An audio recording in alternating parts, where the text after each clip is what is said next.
Shalom pemirsa CBN Indonesia dimanapun Anda berada, senang sekali kita boleh bertemu kembali dalam acara pembacaan buku Yesus Nama di Atas Segala Nama. Dan pada saat ini kita sudah memasuki halaman ke-123 dengan judul Sahabat di Istana Surgawi. Dan saya undang pemirsa di rumah untuk kita boleh sama-sama membuka Alkitab kita di dalam Roma 5 ayat 19. Jadi sama seperti oleh ketidaktaatan satu orang, semua orang telah menjadi berdosa, demikian pula oleh ketaatan satu orang, semua orang menjadi orang benar. Terpujilah Tuhan dan Bapa Tuhan kita Yesus Kristus yang menurut rahmat-Nya yang melimpah telah melahirkan kita kembali kepada pengharapan yang hidup melalui kebangkitan Yesus Kristus dari antara orang mati. Apakah ada alasan mengapa pengharapan yang penuh semangat ini tidak memberi kita kepercayaan diri dan sukacita yang besar pada saat ini, seperti yang diberikan kepada para murid di gereja mula-mula?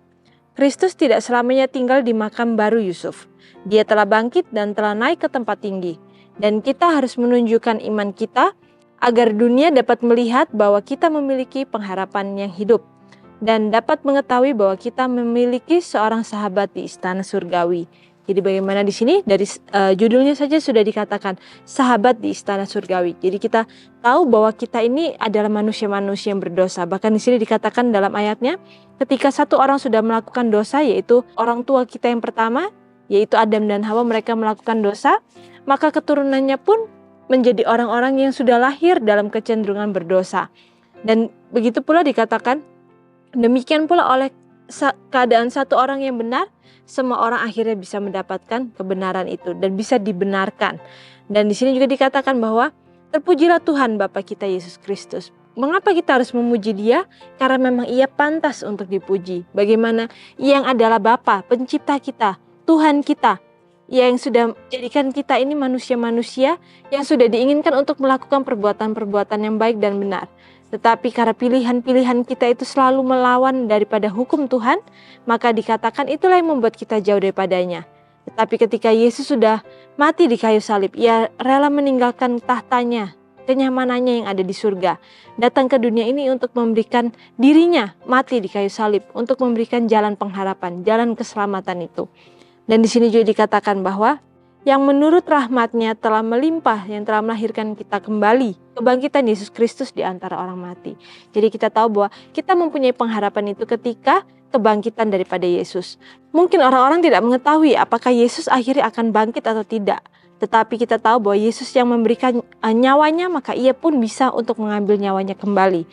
Dan di sini juga dikatakan bahwa apakah ada alasan mengapa pengharapan yang penuh semangat ini tidak memberikan kita kepercayaan diri dan sukacita yang besar pada saat ini, seperti yang diberikan kepada murid pada gereja mula-mula. Jadi di sini ada pertanyaan, mengapa pengharapan itu tidak menjadikan kita itu manusia-manusia yang mempunyai sukacita yang luar biasa dalam kehidupan kita. Jadi seringkali firman ini mengingatkan kepada kita bahwa ketika kita tidak bersukacita, tentu saja kita sedang murung hati. Dan ketika kita murung, berarti kita tidak mensyukuri atas apapun berkat yang Tuhan sudah berikan dalam kehidupan kita. Mungkin kita kurang menghitung berkat-berkat Tuhan. Kita kurang melihat bagaimana perjalanan kita itu bersama-sama dengan Tuhan, dan Tuhan sudah menjaga dan menyertai kita. Tapi kita merasa bahwa itu adalah karena kuat dan kemampuan kita. Dan di sini juga dikatakan bahwa Kristus tidak tinggal selama-lamanya dalam makam baru Yusuf. Karena kita tahu bahwa Yesus hanya berada di sana untuk 3 hari saja. Dan setelah Dia bangkit, Dia telah naik ke tempat yang tinggi. Dan kita harus menunjukkan iman kita agar dunia dapat melihat bahwa kita memiliki pengharapan yang hidup dan dapat mengetahui bahwa kita memiliki seorang sahabat istana surgawi. Jadi bagaimana ketika Dia naik ke surga, Dia bukan hanya sekedar menyelesaikan misinya di dunia ini, tapi Ia pun meneruskan misinya itu. Ia menjadi perantara bagi kita, bagaimana Ia menjadi imam kita yang menghakimi setiap perbuatan manusia. Dan di sini juga dikatakan bahwa agar dunia dapat melihat pengharapan melalui kehidupan orang-orang yang mengaku anak-anak Kristus. Karena kita tahu bahwa banyak orang di luar sana yang tidak melihat Yesus, termasuk kita sendiri. Tetapi kita bisa melihat Yesus melalui iman di dalam tulisan-tulisan Alkitab dan Roh Nubuat. Kita bisa melihat, bisa merasakan kehadiran Yesus itu melalui kehidupan kita. Bagaimana dalam setiap pengalaman-pengalaman itu kita akan bisa merasakan bahwa Tuhan itu selalu ada, seperti janjinya yang tertulis dalam firman Tuhan. Dan di sini juga dikatakan bahwa kita dilahirkan kembali untuk pengharapan yang hidup dan untuk warisan yang tidak dapat binasa dan tidak dapat dicemarkan dan yang tidak akan pudar, yang disimpan di surga bagi kita. Harapan kita bukan tanpa dasar, warisan kita tidak dapat dirusak. Itu bukan sekedar imajinasi, tetapi itu disediakan di surga bagi kita, yaitu kamu yang dipelihara dalam kekuatan Tuhan, karena imanmu sementara kamu menantikan keselamatan yang telah tersedia untuk dinyatakan pada zaman akhir. Bergembiralah akan hal itu. Sekalipun sekarang ini kamu seketika harus berduka cita oleh berbagai-bagai pencobaan. Maksud semuanya itu ialah untuk membuktikan kemurnian imanmu, yang jauh lebih tinggi nilainya daripada emas yang fana, yang diuji kemurniannya dengan api, sehingga kamu memperoleh puji-pujian dan kemuliaan dan kehormatan pada hari Yesus Kristus menyatakan dirinya. Jadi bagaimana di sini dikatakan bahwa kita itu dilahirkan kembali untuk pengharapan yang hidup. Kita tahu bahwa kita itu harusnya mati dalam segala dosa-dosa kita, tetapi Tuhan memberikan kepada kita sebuah pengharapan, dan pengharapan itu kita bisa mempunyai pilihan untuk kita mengambilnya ataupun kita tidak mau mengambilnya. Dan kita juga bisa mempunyai kehidupan yang baru dengan pertobatan kita, dan terutama dengan baptisan itu. Karena kita tahu bahwa ketika kita dibaptis, kita mati dari segala kehidupan kita yang lama, lalu kita bangun kembali menjadi manusia yang baru. Dan apakah ketika kita melakukan segala dosa kita lalu kita harus dibaptis berulang-ulang? Tentu saja tidak. Tetapi kita bisa datang ke dalam kaki juru selamat itu, kita bisa memohon ampun atas setiap dosa kita dan pelanggaran kita, dan kita harus bertobat daripadanya, sehingga kita tidak mengulangi lagi kesalahan-kesalahan kita itu. Dan di sini juga dikatakan bahwa warisan kita itu tidak dapat binasa, karena tidak ada satupun yang bisa untuk mengambil warisan itu daripada kita, karena itu spesifik terhadap diri kita masing-masing, dan tidak dapat dicemarkan, yang tidak akan pudar, yang akan disimpan bagi kita. Jadi bagaimana semua hal itu akan diberikan sesuai kepada porsi daripada orang tersebut. Tuhan tidak akan menukar jika itu adalah porsi daripada orang tersebut. Dan di sini juga dikatakan bahwa harapan kita itu bukanlah tanpa dasar. Jadi bagaimana di sini dikatakan bahwa kita itu mempunyai suatu pengharapan. Harapan bukan yang hanya sekedar bualan belaka, tetapi harapan memang yang Tuhan sudah berikan dalam kehidupan kita. Bagaimana dalam kehidupan kita itu kita seharusnya tidak mempunyai pengharapan, tetapi karena kasih, karena penebusan yang Yesus sudah berikan di kayu salib itulah yang memberikan kepada kita sebuah kehidupan yang penuh harapan.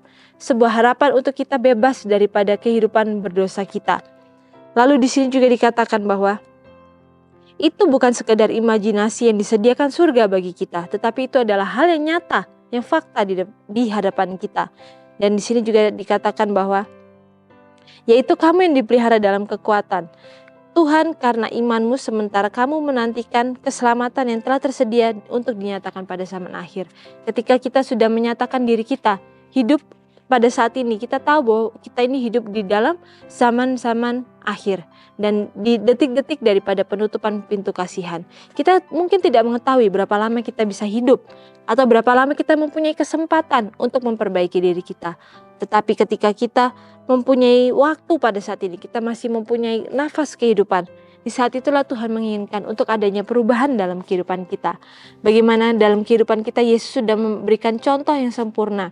Bagaimana kehidupan yang rendah hati, yang rela berkorban, mau untuk menurut dengan firman Tuhan, dan mau untuk memberikan pilihan-pilihan kita sepenuhnya kepada Tuhan.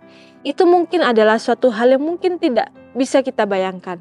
Tetapi ketika kita mau untuk melangkah satu langkah terlebih dahulu, kita akan melihat bagaimana Tuhan memimpin langkah kedua, ketiga, dan seterusnya. Lalu di sini juga dikatakan bahwa maksud semuanya itu ialah untuk memberikan bukti kemurnian imanmu. Jadi bagaimana itu kita harus buktikan iman kita bukan hanya kepada orang-orang, tetapi kita harus membuktikan iman kita itu hanya kepada Tuhan. Bagaimana kita mau menjaga dan memelihara, bahkan menumbuhkan iman di dalam diri kita itu. Karena jika itu tidak kita pelihara, tidak kita pupuk, maka iman itu akhirnya akan mati. Karena setiap hal yang mungkin kita pikirkan lebih daripada hal-hal yang bersifat surgawi. Dan di sini juga dikatakan bahwa sehingga kamu memperoleh puji-pujian dan kemuliaan dan kehormatan pada hari Kristus menyatakan dirinya. Lalu apakah kita mau untuk melakukan kebenaran itu karena kita menginginkan puji-pujian dan kemuliaan ini? seharusnya yang menjadi jawaban kita adalah kita tidak melakukan hal yang benar karena kita menginginkan puji-pujian, kemuliaan, dan kehormatan daripada Tuhan. Karena itu adalah bonus saja yang Tuhan berikan. Tetapi kita melakukan suatu hal yang benar, karena itu memanglah hal yang benar yang harus kita lakukan. Jadi bagaimana dalam kehidupan kita tidak memilih suatu hal yang benar dan hampir benar. Tetapi yang benar, karena itu memang benar dan salah tidak kita lakukan. Jadi itulah yang harus kita praktekkan dan harus kita pupuk. Kita harus ulangi terus-menerus setiap hari, sehingga itu menjadikan tabiat dalam kehidupan kita. Di saat pencobaan, kita tampaknya melupakan fakta bahwa Tuhan menguji kita agar iman kita dapat teruji, dan kedapatan menjadi pujian dan kehormatan dan kemuliaan pada kedatangan Yesus. Tuhan menempatkan kita pada posisi yang berbeda-beda untuk mengembangkan kita.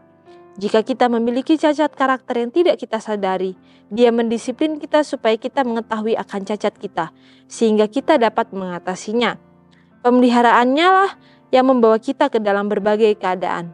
Di setiap posisi baru kita menjumpai kelas pencobaan yang berbeda.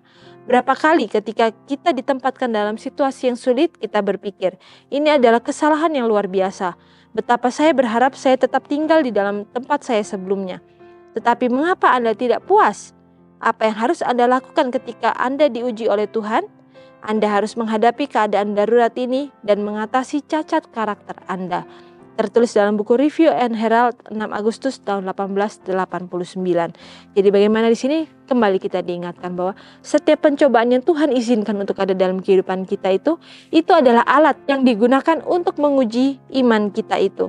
Karena dikatakan iman kita itu harus teruji. Dan alatnya itu adalah setiap hal yang mencobai kehidupan kita, yang menjadi ujian-ujian dalam kehidupan kita itulah. Dan di sini juga dikatakan bahwa Tuhan menempatkan kita pada posisi yang berbeda-beda untuk mengembangkan kita. Jika kita memiliki cacat karakter yang tidak kita sadari, Dia mendisiplin kita supaya kita mengetahui cacat kita, sehingga kita dapat mengatasinya. Jadi bagaimana begitu indah firman Tuhan mengingatkan kepada kita. Seringkali kita tidak mengetahui cacat karakter kita, tetapi Tuhan mengizinkan kita untuk berada dalam satu lingkungan yang akhirnya membuat kita sadar akan setiap cacat karakter kita, sehingga kita bisa mempunyai kesempatan untuk memperbaiki diri, untuk merubah cacat karakter kita itu untuk menjadi orang-orang yang benar itu. Dan di sini juga dikatakan bahwa Tuhan menempatkan kita pada posisi yang berbeda-beda. Jadi bagaimana di sini kembali Tuhan mengingatkan melalui firman ini bahwa kita tidak diinginkan oleh Tuhan untuk kita mengingini suatu hal yang bukan menjadi porsi kita. Karena Tuhan menciptakan kita itu dengan posisi yang berbeda-beda. Janganlah kita melihat bahwa posisi orang yang di sana itu mungkin terlihat lebih enak daripada posisi kita. Tetapi apapun yang Tuhan izinkan untuk ada dalam kehidupan kita, itu adalah alat yang terbaik yang Tuhan berikan untuk menjadi penuntun kita, untuk menjadi peneguh kita. Sehingga kita pun akhirnya sadar akan setiap kelemahan-kelemahan kita, dan akhirnya di sini juga dikatakan kita dapat mengatasinya. Dan dikatakan pemeliharaannya lah yang membawa kita ke dalam berbagai keadaan. Di setiap posisi baru kita menjumpai kelas pencobaan yang berbeda. Jadi bagaimana? Dalam setiap kelas yang baru, pasti ujian yang baru akan datang. Ketika anak-anak mungkin sedang bersekolah dan mereka naik kelas, tentu saja ujiannya akan sesuai dengan kelas yang baru, bukan dengan kelas yang lama. Begitu pula kita dalam kehidupan kita. Ketika kita sudah dilihat Tuhan cukup untuk naik kelas, pasti ujian-ujian dan cobaan itu akan sesuai dengan kelas kita yang baru. Sehingga mungkin kita tidak akan mendapatkan ujian-ujian seperti yang lama. Tetapi bukan berarti kita akan hidup dalam keadaan yang aman dan tentram saja. Tuhan kembali mengingatkan bahwa kehidupan yang mungkin dalam segala ujian dan pencobaan itulah yang membuat kita mempunyai hubungan yang dekat dengan Tuhan kita. Bagaimana akhirnya kita melihat bahwa kita tidak mampu, tidak sanggup untuk melewatinya, kecuali berdasarkan tuntunan dan penyertaan daripada Tuhan saja. Dan di sini juga dikatakan bahwa berapa kali ketika kita ditempatkan dalam situasi yang sulit kita berpikir, ini adalah tempat kesalahan yang luar biasa. Betapa saya berharap tempat tinggal di tempat saya yang sebelumnya. Tetapi mengapa Anda tidak puas? Ya, jadi itulah yang terjadi sering dalam kehidupan kita. Bagaimana seringkali kita merasa tidak puas, kita mengingini hal-hal yang tidak kita miliki. Dan di saat itulah kita akhirnya mulai membandingkan, dan akhirnya kita merasa bahwa diri kita ini kurang. Kita komplain terhadap Tuhan, merasa tidak puas akan kehidupan kita. Tapi kembali firman Tuhan mengingatkan bahwa kita harusnya merasa bersyukur. dan melihat bahwa setiap hal yang tidak sesuai dengan apa yang Tuhan tidak inginkan untuk ada dalam kehidupan kita, itulah yang harus kita singkirkan. Dan di sini juga kita bisa melihat bahwa itu akhirnya kita sadari bahwa itu adalah kesalahan yang luar biasa yang kita lakukan ketika kita meragukan Tuhan kita. Dan di sini juga dikatakan bahwa apa yang harus Anda lakukan ketika kita diuji oleh Tuhan? Tentu saja kita bisa menjawabnya dalam diri kita masing-masing. Apakah kita mau menerima dan mau untuk menjalankan setiap ujian yang ada dalam kehidupan kita? Ataukah kita mau lari-larian, mencari jalan kita sendiri untuk kita bisa terbebas dari setiap cobaan atau ujian yang kita lewati? Jadi bagaimana di sini firman Tuhan kembali mengingatkan, hendaklah sekalipun kita melewati segala ujian, rintangan yang mungkin banyak tantangan dalam kehidupan kita, tetapi kita harus ingat bahwa dalam pilihan-pilihan kehidupan kita, hendaklah kita mengandalkan dan bertanya kepada Tuhan saja. Janganlah kita mencari jalan-jalan kita sendiri, plan-plan atau rencana-rencana kita sendiri. Dan di sini juga dikatakan, renungkan lebih dalam. Warisan yang tidak dapat binasa, apakah yang menunggu saya di surga? Jadi warisan apa yang kita inginkan untuk ada dalam kehidupan kita, menjadi bagian kita ketika mungkin nantinya kita akan masuk ke dalam surga? Janganlah kita memikirkan kepada warisan apapun yang Tuhan sudah berikan, karena itu adalah sebuah bonus yang Tuhan janjikan dalam kehidupan kita. Tapi fokus kita yang utama adalah bagaimana kita mau memperbaiki diri kita hari demi hari, sehingga kita layak untuk menjadi anak-anak Tuhan yang setia. Sehingga kita tidak dinilai oleh Tuhan kita menjadi saksi-saksi palsunya. Jadi bagaimana dalam kehidupan kita, kita pun bisa menjadi berkat bagi orang-orang di lingkungan sekitar kita. Dan biarlah melalui bacaan yang singkat ini, kita kembali boleh diingatkan bahwa dalam kehidupan kita, pilihan-pilihan kita, kita mempunyai sahabat, yaitu Tuhan kita, yang menjadi perantara kita, juru selamat kita, yang rela mati untuk kita sekalipun. Dan di saat itu, apakah kita masih mau mencari sahabat-sahabat di luar sana, yang mungkin membawa kita kepada hal-hal yang bersifat duniawi, yang menjauhkan kita daripada Tuhan? Tentu saja kita harus mencari sahabat kita yang sejati, yaitu Tuhan Yesus Kristus itu sendiri. Dan sampai di sini acara pembacaan kita pada saat ini, dan sampai bertemu kembali dalam acara pembacaan yang selanjutnya. Tuhan memberkati.